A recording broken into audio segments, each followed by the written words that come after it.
My name is Genevieve and I work for GALA, the Queer Archives in Johannesburg.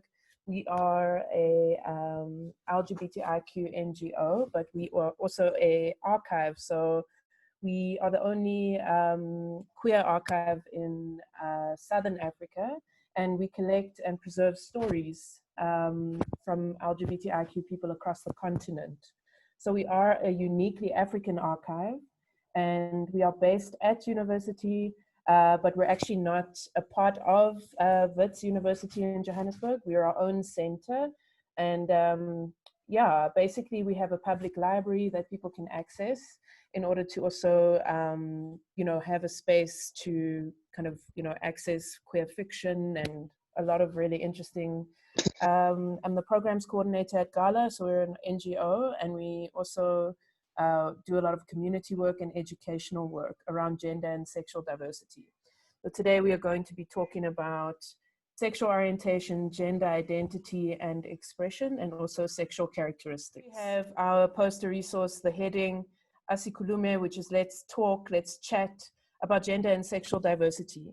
You'll notice that we started to really look at the acronym in the design, which means that we've been thinking about LGBT, LGBTIQ, LGBTIQAP, and you might have noticed that there's quite a lot of numbers, or sorry, letters in the acronym that sometimes gets a little bit complicated, okay?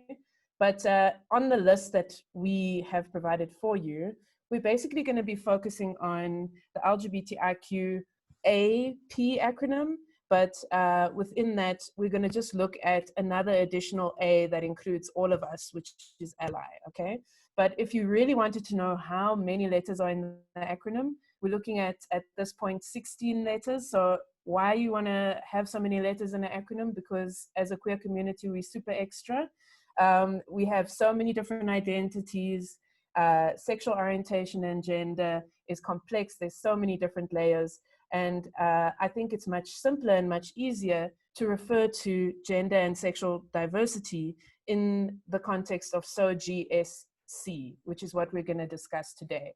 Okay. Is it from Gerald? Yes, okay. It's from Genevieve. Please ask me questions, Gerald. You're welcome. Okay, so I guess you can read the question because I put it on the chat already. Okay, so I do have one question. If you are an ally, does that make you queer? Because you just mentioned that there's an additional A added for allies. So that's an excellent question. The reason why the additional A is added is because it does not actually mean you have to be queer to be an ally. The reason why I add it is it's very, very deliberate. A lot of the time people will criticize the acronym by saying that we are not included as heterosexuals. We are not included as cisgendered people.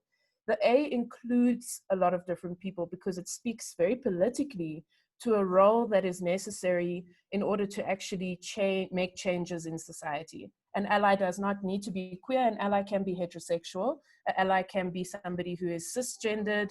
And allyship is necessary in order for our community to also you know, get our human rights recognized. We can't do that without allies. So yeah, I deliberately added it to the acronym. That's well spotted. You're gonna find that a lot of letters get added to the acronym all the time, right? And they get added for different reasons. So for example, in the acronym, you'll see the Q, which is for queer. In some acronyms, they will have the Q that stands for questioning. So for example, you could also argue that somebody who is questioning is not necessarily queer, but just questioning. And that can also be added. So for various different purposes, we will speak about the LGBTIQAP, you know, acronym in its different formats. But this is why I use the format of SOGIESC, which is your sexual orientation, gender identity and expression, and sexual characteristics, because it's more inclusive. And this is the interesting part of the acronym. It often has the danger of dividing us as opposed to uniting us. And why is that the case? Because you have so many different letters that represent different identities. And for example, your issues as a lesbian person and your issues as a transgendered person is not necessarily the same. And this causes conflict. So I deliberately put the A in there for a political purpose, to say that even though we have these letters that divide us and we have different issues in the queer community, the ally brings in a certain role, and that role is to, you know, advocate for the rights of LGBTI people, of queer people. And queer is that wonderful umbrella word that can also include a lot of identities, right? So I just wanted to Thomas for joining us today. I have given a little introduction to sexual orientation and why sexual orientation is different to gender identity, and that it's not the same thing, and that it does, however, get confused a lot. People often confuse sexual orientation with gender identity. So I'm going to just introduce Thomas a little bit so that we can get into the conversation. There already have been a lot of questions, and we want to open up this platform as a dialogue.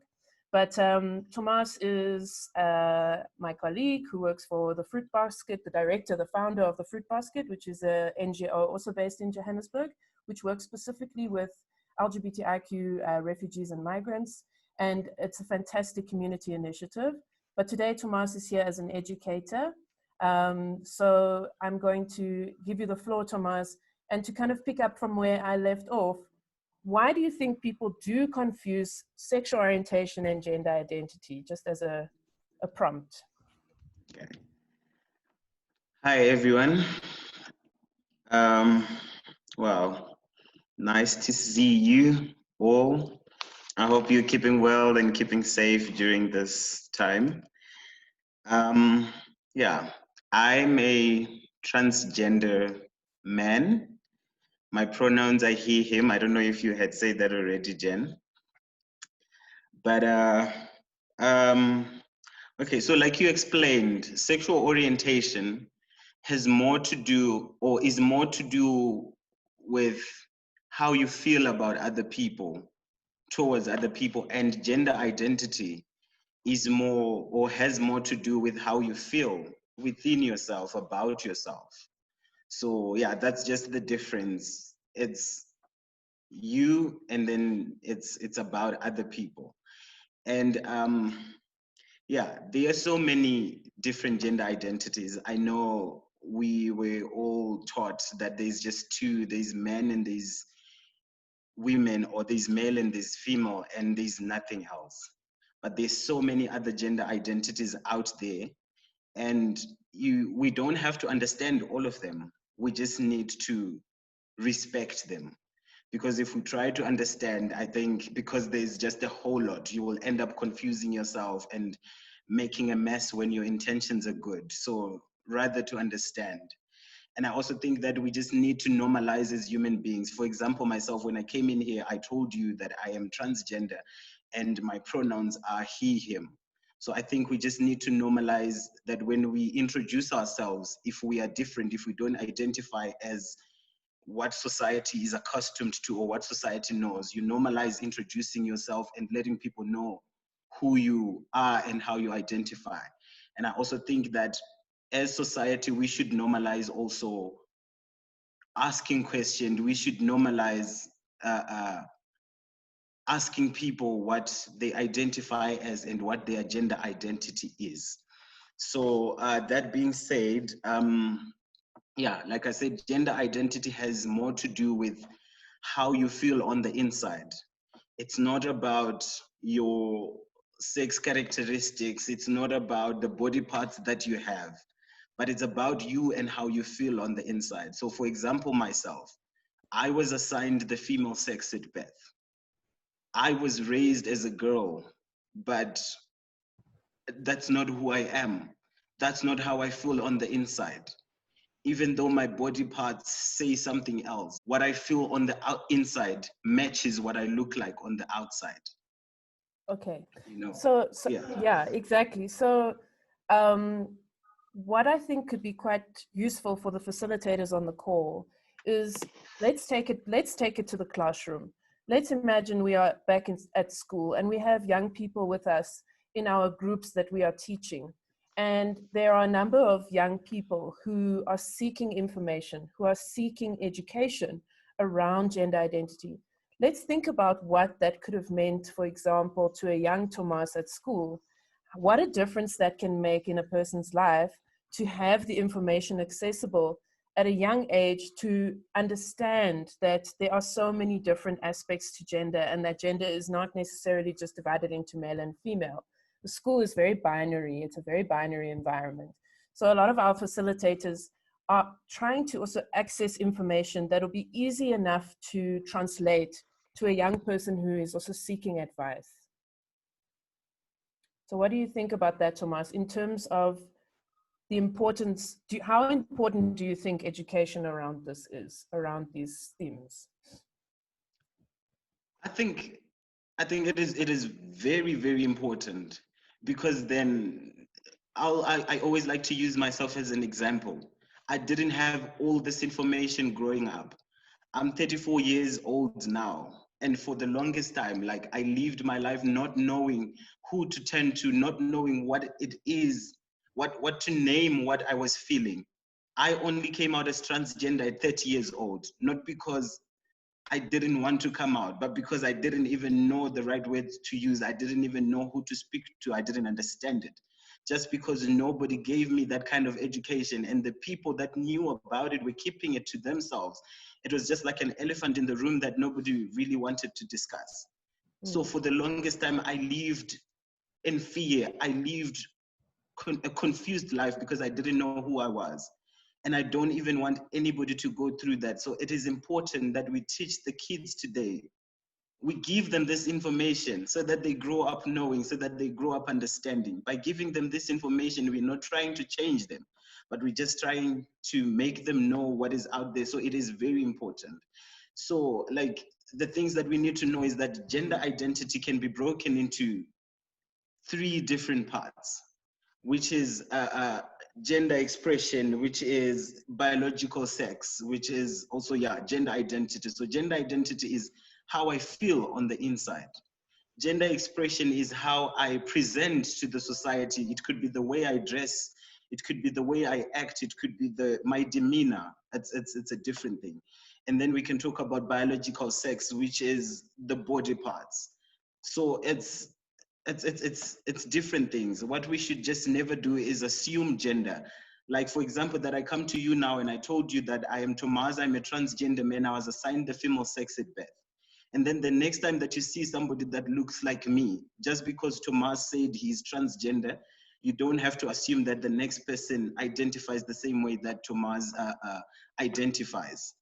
It's totally different. There's so many different ways that people identify. We just need to maybe ask questions and then, understand, to know what the difference is between gender identity, gender expression, and biological sex. Okay. Hi, Hannah. How are you? And I know I'm sorry I'm late, so this might have been asked or dealt with, but I'm just wanting to know, are we in some sort of process? I know, Jen, we've definitely spoken about it, but are we on some sort of larger process, especially during this time, to create dialogues that are not just in English and terminology that's not just in English, that we might be able to spread out on sort of like digital platforms?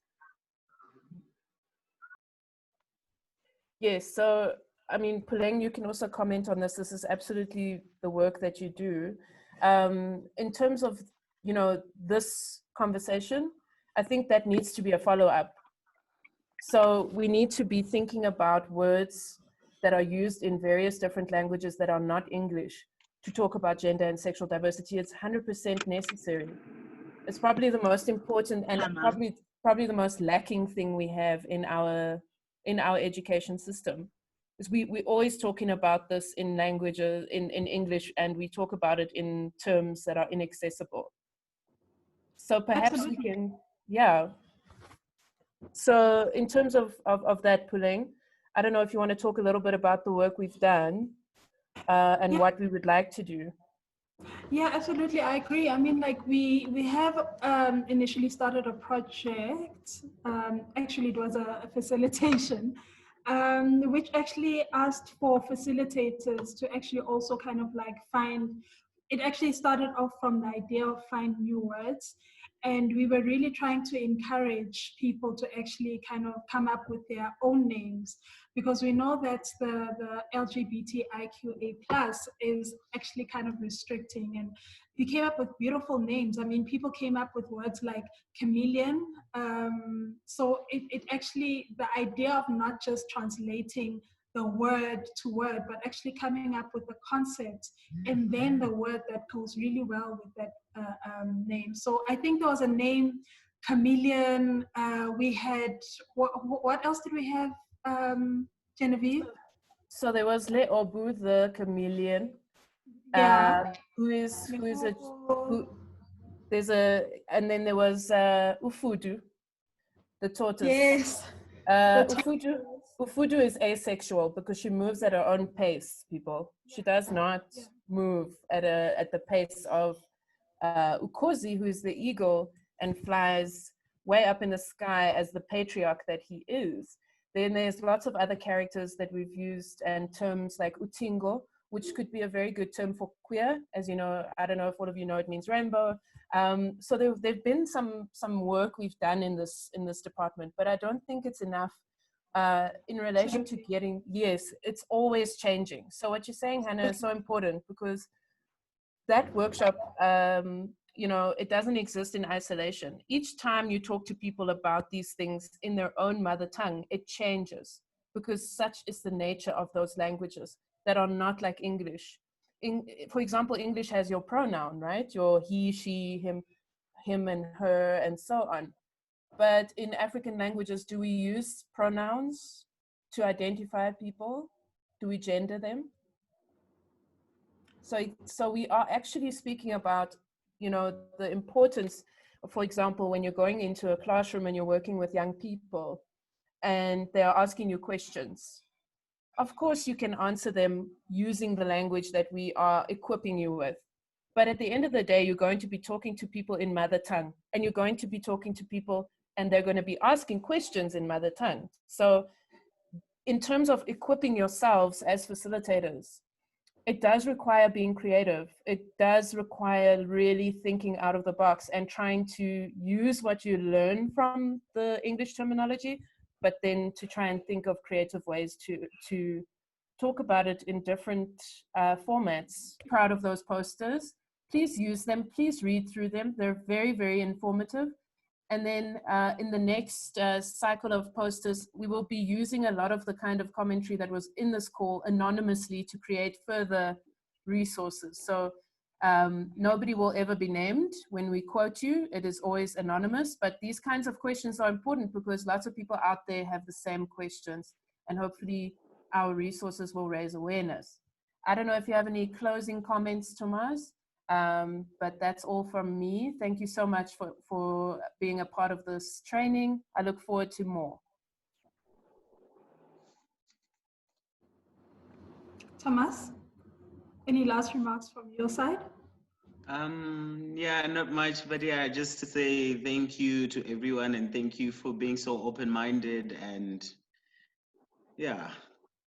It's good. We should keep doing this. I see the comments where people are saying we need to have more of this. I totally agree. This is very important that we can share. And I am here to use my personal experiences as an example wherever and whenever necessary, so that people can have a little bit more understanding, so that people can see that even after you have or go through all the gender affirming whatever it is that we go through, we still remain human. We're still the same people. We're still good people. So yeah, let's keep doing it. And thank you so much, everybody. Keep safe and stay safe. And yeah, wear your masks. I don't see anybody with a mask here. Wear your masks all the time. Yes, Jen. Thank you so much, Genevieve, and thank you, Thomas. Thank you to the facilitators. You guys are amazing. Just to state that I'm sure you guys have noticed in our timeline that you guys are supposed to give a reflection of each session that we'll be marking. So basically, if you can give about 200 words of the session today, also using the resources that were made available, and your reflection, really critical reflection of what you learned today. If that could be sent through, we'll give you an email address that you can send it through to in the group just now. Yeah, so that's that. Thank you so much. I just want to, is that a hand, Siyabonga, or is it a dance or a Friday vibes? What is it? Okay, great. So before we close quickly, I just wanna, because this is a partnership, of course, with the Javits Art Center as well, and I just wanna quickly speak to the 5 artworks that speak specifically to this. I'm gonna speak to them very, very quickly, very briefly. So I'm sure you guys have noticed that behind me I have this work by Atiputra Roga, who speaks a lot about Black queer identity. And I'm sure some of you guys know Zanele Moholi, who's an activist in a lot of stuff that they do.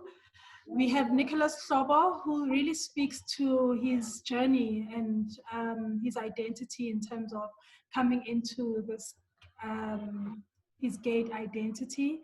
We also have Stephen Cohen, who is a very controversial artist who speaks a lot about social commentary around his identity, but also his surroundings. And then the very last one is Alexis Prella, who is not really, his works is not around queerness, but he himself was a gay man. So yeah, that's it from me. Signing off from the Javits Art Center. Thank you, everybody. Swangile, is that a bye-bye or is it a hello? All right, bye-bye.